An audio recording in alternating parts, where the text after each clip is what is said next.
Good morning, students. So let's start with the next topic, surveys and mappings. The British believed that a country had to be properly known before it could be effectively administrated. Britishers का मानना था कि एक country को properly administrative होने से पहले उसे अच्छी तरह जाना जाना ज़रूरी था. So they conducted surveys and made maps for various administrative purposes. So इसलिए उन्होंने बहुत सारे सर्वेस किए एंड रिसर्चेस की और made maps for various administrative purposes. बहुत सारे मैप्स बनाए एडमिनिस्ट्रेटिव पर्पसेस के लिए. Second is the survey of India was set up at Dehradun which made detailed maps of towns, villages, mountains and coast.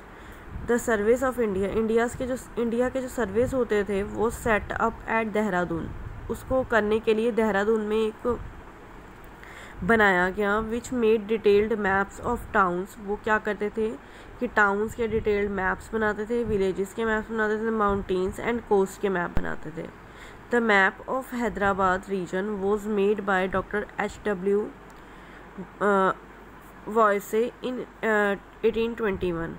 Hyderabad का जो एक मैप था वो डॉक्टर H.W. वॉयसे ने बनाया था 1821 में. It was the first proper geological map made in India. ये प्रॉपर मतलब पहला ऐसा जियोलॉजिकल मैप था जो इंडिया के अंदर बना था.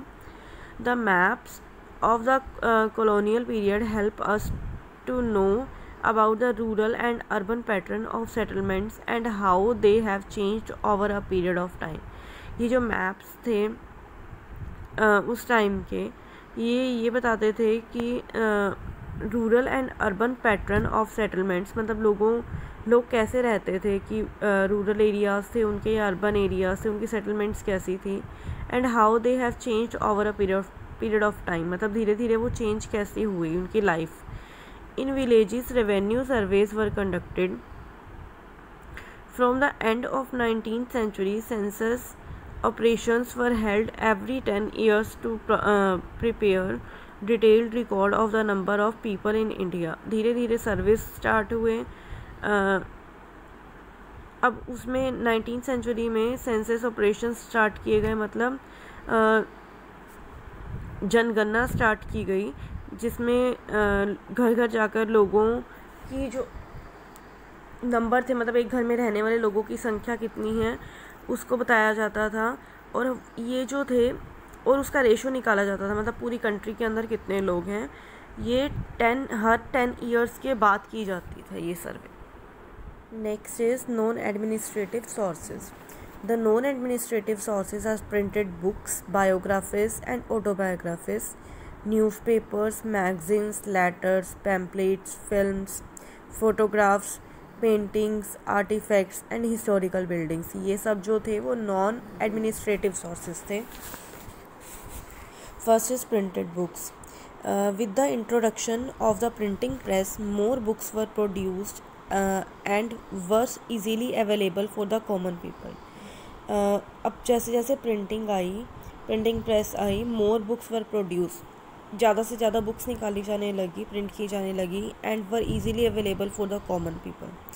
The collections of speech delivered by Jawaharlal Nehru and Subhash Chandra Bose और the 100 volume of Gandhiji's collected works are extremely important as they places the past events in correct perspective. Speeches की जो कलेक्शन थी सुभाष चंद्र बोस और जवाहरलाल नेहरू की या गांधी जी का बहुत सारा जो वर्क था are extremely important as they place the past events in correct perspective. बहुत ज़्यादा इम्पॉर्टेंट था क्योंकि उन्होंने पास्ट के जो भी घटनाएं हुई थी उनको बिल्कुल करेक्टली बताया था. Dadabhai Naoroji book poverty and un British rule in India, ये जो 2 बुक्स थी वो दादा भाई नौरोजी की थी.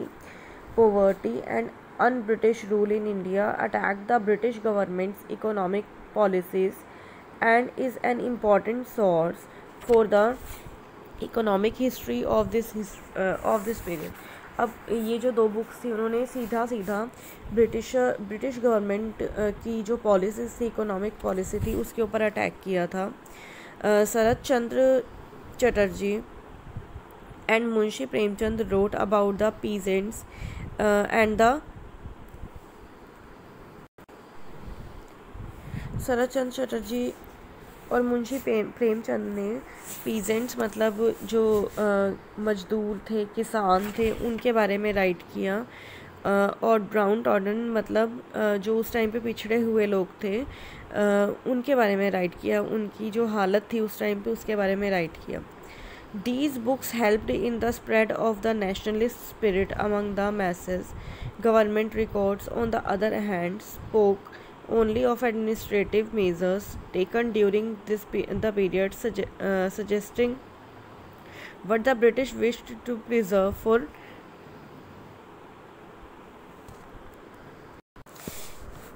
एक तरफ ये बुक्स राष्ट्रीयता की भावना को जगाती हैं और दूसरी तरफ ये एडमिनिस्ट्रेटिव मेजर्स जो हुए थे उस टाइम पीरियड में, उसके बारे में बताती है और ये सजेस्ट करती है कि ब्रिटिशर्स आने वाली पीढ़ी के लिए क्या चाहते थे। पोस्टरिटी होता है एंड ऑटोबायोग्राफीज।